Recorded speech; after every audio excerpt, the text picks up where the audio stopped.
بسم اللہ الرحمن الرحیم۔ عورت کا سر پر جوڑا باندھنا، کیا آپ صلی اللہ علیہ وسلم کی ایسی کوئی حدیث ہے کہ میری امت کی عورتوں نے اونٹ کے کوہان کی طرح جوڑے باندھے ہوئے ہوں گے؟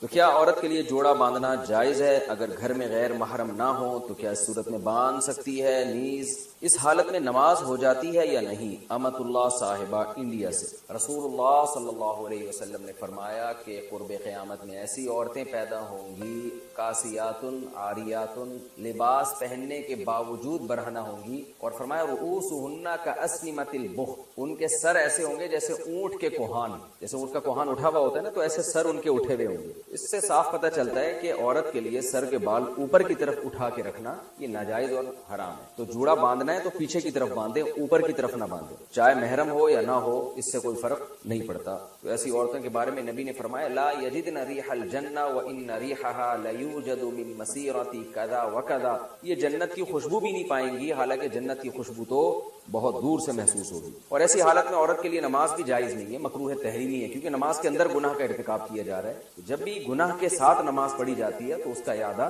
لازم ہوتا ہے۔ جوڑا بنا کر نماز، اتر پردیش یو پی، یہاں سے خاتون نے پوچھا ہے، اتر پردیش ہمارا بھی وطن جو ہے نا یو پی ہے، سہارنپور، جب بھی کوئی صاحب اتر پردیش سے رابطہ کرتے ہیں نا تو ایک دم ہمیں اپنے ابا دادا یاد آ جاتے ہیں۔ کیا بال کو جوڑا بنا کر نماز ہو جاتی ہے؟ بال کو کا جوڑا بنا کر اگر سر پہ یعنی اوپر کی جانب جوڑا بنایا ہے تو پھر نماز مکروہ ہے، کیونکہ حدیث میں ایسی عورت پر لعنت وارد ہوئی ہے۔ پیچھے کی جانب اگر جوڑا بناتی خاتون تو ٹھیک ہے۔ آئی لائنز لگانا، یو پی سے کسی نے پوچھا ہے خواتین کے لیے آنکھوں پر آئی لائنز لگانا کیسا ہے؟ میں نے سنا کہ یہودی لگایا کرتے تھے۔ آئی لائنر یہ کیا ہوتا ہے بھائی؟ آئی لائنر یہ کیا ہوتا ہے؟ کاجل کی طرح؟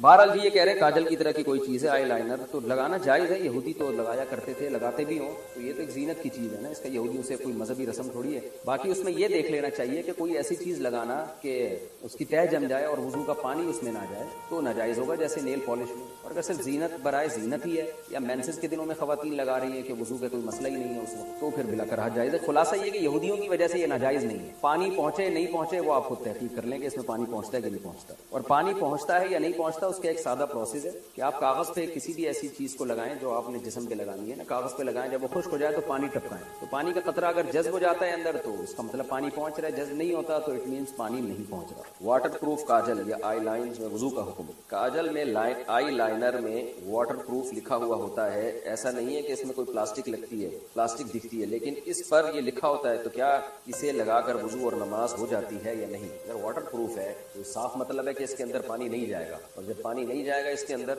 تو پھر وضو نہیں ہوگا، نماز بھی نہیں ہوگی۔ شوہر کی خواہش پر آئی بروز بنانا، اگر شوہر کی خواہش ہو تو کیا بیوی کے لیے آئی برو بنانا جائز ہوگا؟ مسز خان کراچی سے، نہیں جی جائز نہیں ہے۔ نبی صلی اللہ علیہ وسلم نے لعنت فرمائی ہے ان عورتوں پر جو اپنی جو آئی بروز ہیں، بھویں ہیں، ان کے بال نوچتی ہیں، چونکہ یہ تغییر خلق اللہ ہے، اللہ کی تخلیق کو بگاڑنا ہے، تو حرام باتوں میں شوہر کی اطاعت جائز نہیں ہے۔ البتہ کسی خاتون کی آئی برو بالکل ایک عام معمول سے ہٹ کر ہو، بہت ہی زیادہ بھدی ہوں جیسے کہ جو عام طور پر ہوتی نہیں ہے، تو اس کو اتنا کر لینا کہ وہ نارمل بن جائیں، اس میں حسن پیدا ہو جائے وہ نہیں، لیکن نارمل کنڈیشن میں آ جائے تو اس کی گنجائش ہے، لیکن یہ بہت کم عورتوں میں ایسا ہوتا ہے۔ یہ میں اس لیے وضاحت کر رہا ہوں کہ ایسا نہ ہو کہ خواتین، ہر خاتون یہ سمجھیں کہ جی میری کیونکہ آئی برو جو ہے وہ باریک نہیں ہے، موٹی ہے، تو میں نوچنا شروع کر دوں، تو نارملی ایسا ہوتا نہیں ہے۔ بہت ہی زیادہ کسی کی بھدی ہو تو ایک الگ بات ہے۔ عورت کے لیے گھر میں سر کھلا رکھنے کا حکم، بنت عبداللہ اتر پردیش انڈیا سے، اتر پردیش یو پی، جہاں ہمارے باپ دادا بھی یو پی سے ہی آئے ہیں، سمسار پور سے، تو یو پی سے انہوں نے پوچھا ہے۔ یو پی سے جب کسی کا فون آتا ہے نا تو وہ جو اردو بولتے ہیں مجھے بڑی اچھی لگتی ہے، کیونکہ مجھے اپنے والد اور دادا یاد آتے ہیں، اس میں دادی، وہ ہماری دادی اور والد جو اردو بولتے تھے نا وہ بالکل وہی اردو تھی جو اب یو پی سے کسی کا فون آتا ہے تو وہ جو اردو بول رہا تھا، مجھے بڑا اچھا لگتا ہے ان کا اردو بولنا، کیونکہ مجھے اپنے والد صاحب اور والدہ اور اپنی دادی جو ہمارے پرانے بزرگ دنیا سے جا چکے ہیں، اللہ تعالیٰ ان سب کی مغفرت فرمائے، ان سے جو ہم نے اردو سنی تھی وہ ایکسنٹ اور وہ لب و لہجہ ہمیں یو پی سے مل رہا ہوتا ہے، بڑا اچھا سا محسوس ہوتا ہے۔ کئی دفعہ جو یو پی سے کسی کی کال آئے تو میں ان کو کہتا بھی ہوں کہ آپ تھوڑی سی بات کریں، مجھے بڑا مزہ آ رہا ہے، مجھے ایسا لگ رہا ہے جیسے میرے والد صاحب کی یاد تازہ ہو رہی ہے، والدہ کی، اور جو ہماری دادی وغیرہ جو اردو بولا کرتی تھی۔ ہماری تو اردو ظاہر ہے وقت کے لحاظ سے چینج ہو گئی، لیکن وہ جو یو پی کی اردو تھی نا وہ آج بھی یو پی والے وہی اردو بول رہے ہیں، ان کی اردو میرا خیال ہے چینج نہیں ہوئی ہے۔ تو انہوں نے کہا ہے کہ عورت کے لیے گھر میں سر کھلا رکھنے کا حکم کیا؟ گرمی کی وجہ سے لڑکی گھر میں والد اور بھائی کے سامنے صرف گلے میں دوپٹہ ڈال سکتی ہے، اگر سر نہ ڈھانپے تو کوئی حرج تو نہیں ہے؟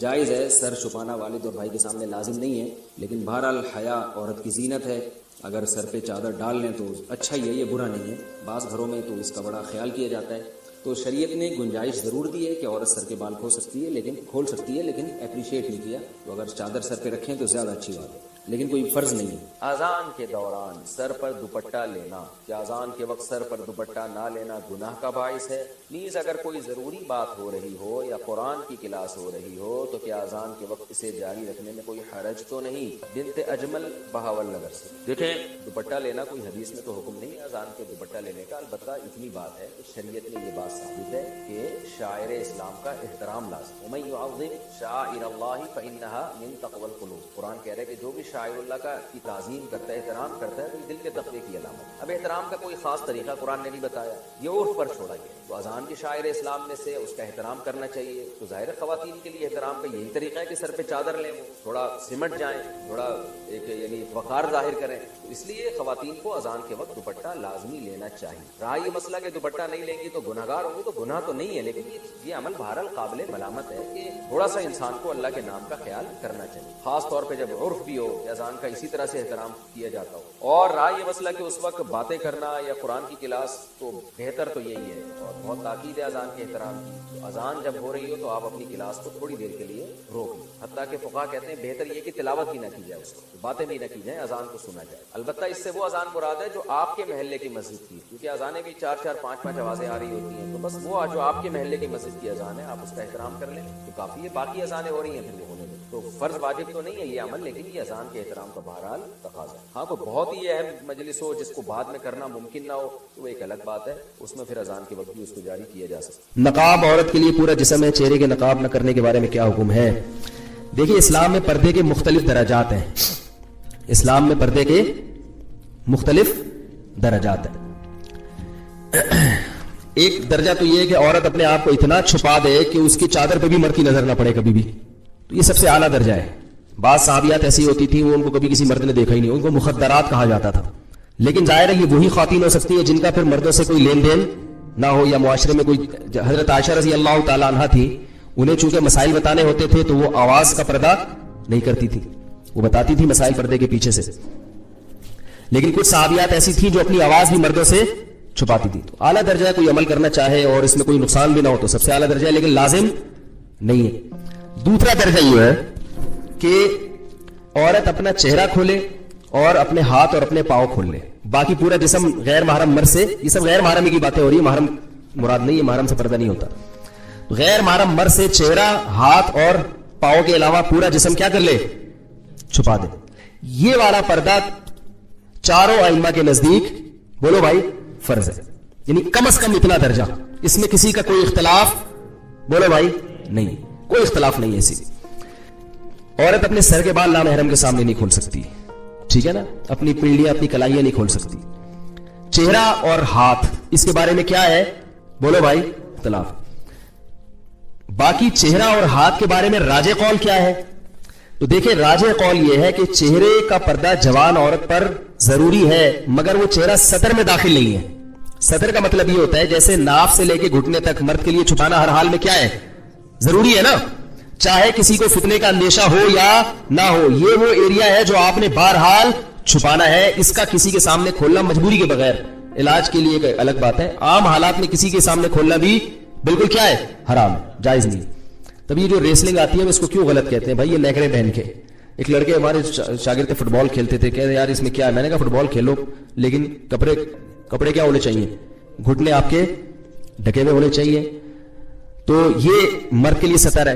تو عورت کے لیے چہرہ، ہاتھ اور پاؤں کے علاوہ کا جو ایریا ہے نامحرم کے لیے وہ کیا ہے؟ سطر ہے، اس میں فتنے کا اندیشہ ہو یا نہ ہو، جوان عورت نے بہرحال وہ، بولو بھائی، چھپانا ہے۔ بوڑھی عورتوں کو کچھ چھوٹ دی ہے شریعت نے، لیکن جوان عورت نے، اور 50 سال کی عورت بھی یاد رکھو جوان ہوتی ہے، بعض لوگ جوان کا مطلب لیتے ہیں 19 سال کی ہو، جب تک بالکل اس کو اتنی چہرے پہ جھریاں نہ آ جائے کہ استری کرنے کی باقاعدہ ضرورت پڑ جائے، اتنی جب تک جھریاں نہیں آتی وہ کیا سمجھی جاتی ہے شریعت کی نظر میں؟